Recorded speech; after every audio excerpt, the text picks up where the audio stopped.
ఒకప్పటి బాలీవుడ్ స్టార్ బాబీ డియోల్ కొంతకాలం తర్వాత కనుమరుగైపోయారు. మళ్ళీ ఇప్పుడు యానిమల్ సినిమాతో స్టార్డమ్ తెచ్చుకున్నారు. యానిమల్ సినిమాలో నెగటివ్ రోల్లో ఆదరగొట్టి వరుస ఆఫర్స్ దక్కించుకుంటున్నారు. సౌత్లో కూడా బోలెడన్ని అవకాశాలు తెచ్చుకుంటున్నారు బాబీ డియోల్.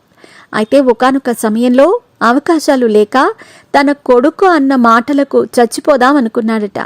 డైరెక్టర్ బాబీ సంక్రాంతికి బాలకృష్ణ డాకు మహారాజ్ సినిమాతో రానున్నాడు. ఈ సినిమాలో విలన్గా బాబీ డియోల్ నటించారు. ఈ సినిమా ప్రమోషన్స్లో బాబీ మాట్లాడుతూ బాబీ డియోల్ గురించి ఈ ఆసక్తికర విషయం చెప్పారు. బాబీ డియోల్ గారితో యానిమల్ సినిమా గురించి కానీ సందీప్ రెడ్డి వంగా గురించి కానీ మాట్లాడితే ఎమోషనల్ అయిపోతారు. ఓ రోజు నాతో మాట్లాడుతూ ఈ విషయం చెప్పారు అని తెలిపాడు. నా లైఫ్ ఇలా మారుతుందని అసలు అనుకోలేదు బాబీ. ఒకప్పుడు స్టార్ హీరోగా లైఫ్ చూసి తర్వాత ఆల్మోస్ట్ 15 ఏళ్లు ఖాళీగా ఇంట్లోనే ఉన్నాను. నా భార్య సంపాదన మీద బతికాను. నా కొడుకు ఒకరోజు నాన్న ఏ పని చేయరా అమ్మా, ఎప్పుడూ ఖాళీగా ఉంటారు అని నా భార్యని అడిగాడు.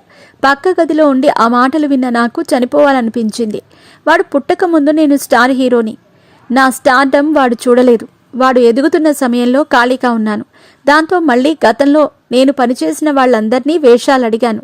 కొత్తగా ఫోటోలు దిగి పంపించాను. అందరూ చూడటానికి బాగున్నావు అన్నారు, కానీ వేషాలు ఇవ్వలేదు. అలాంటి టైంలో మీ తెలుగోడు సందీప్ రెడ్డి వంగా వచ్చి యానిమల్లో నాకు ఛాన్స్ ఇచ్చి నా జీవితాన్ని మార్చేశాడు అని ఎమోషనల్ అయి చెప్పినట్టు డైరెక్టర్ బాబీ తెలిపారు.